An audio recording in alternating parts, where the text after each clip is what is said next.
selamat datang di seri video pembelajaran mata kuliah Pengelolaan Pendidikan.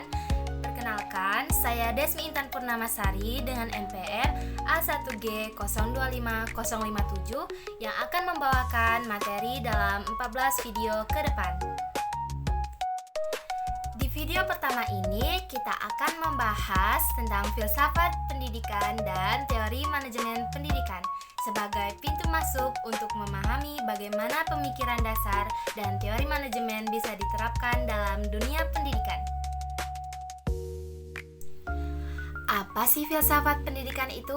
Filsafat pendidikan adalah pemikiran dasar tentang pendidikan yang membantu kita menjawab pertanyaan besar, seperti mengapa kita harus belajar, untuk apa sekolah ada, dan bagaimana cara mendidik yang benar. Filsafat pendidikan bisa dibilang sebagai kompas pendidikan. Ia memberi arah supaya pendidikan tidak hanya sekedar pelajaran di kelas, tetapi juga membentuk manusia yang cerdas, berkarakter, dan siap menghadapi kehidupan. Macam-macam aliran dalam filsafat pendidikan. Yang pertama, ada aliran realisme. Realisme melihat bahwa dunia nyata dan fakta adalah hal yang penting. Dalam pendidikan, realisme menekankan pada ilmu pengetahuan, keterampilan, dan pemahaman tentang dunia nyata.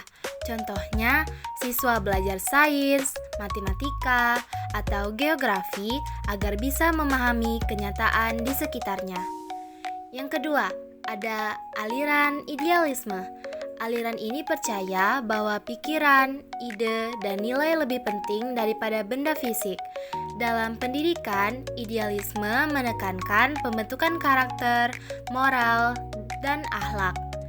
Contohnya, guru mengajarkan kejujuran, tanggung jawab, dan nilai-nilai baik agar siswa menjadi manusia yang bermoral. Berikutnya ada aliran eksistensialisme. Eksistensialisme menekankan pada kebebasan individu dan tanggung jawab diri.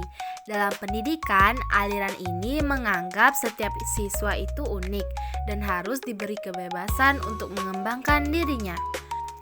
Yang terakhir ada aliran pragmatisme.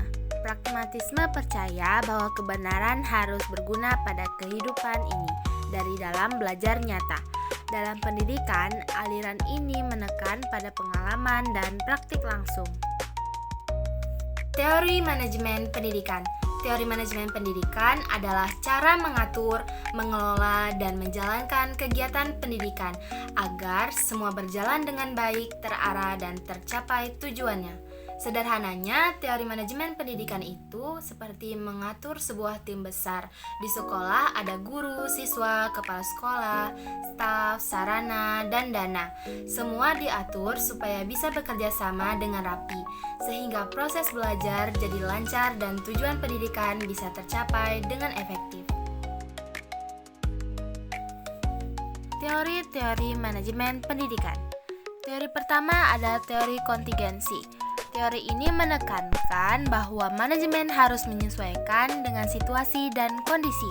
Tidak ada cara tunggal yang selalu benar.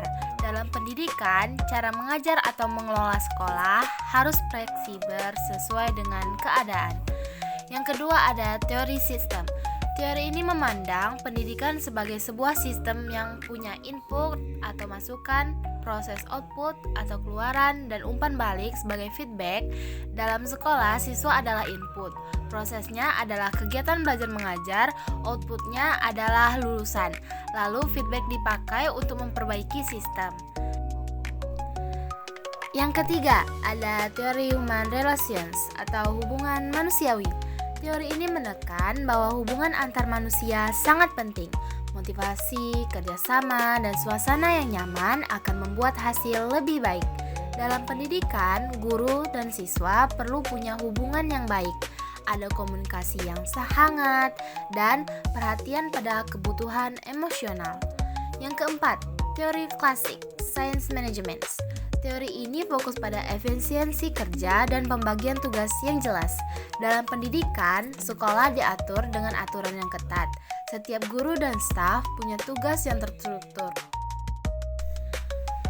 Jadi, bisa kita simpulkan bahwa filsafat pendidikan berfungsi untuk menjawab mengapa pendidikan itu penting dan apa tujuan yang ingin dicapai.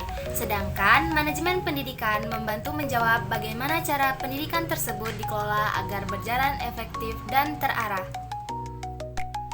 Untuk memastikan pemahaman teman-teman, silahkan kerjakan kuis yang tersedia setelah ini. Sampai di sini dulu materi pertama kita. Terima kasih sudah menyimak dan kita akan lanjutkan ke materi berikutnya di video selanjutnya.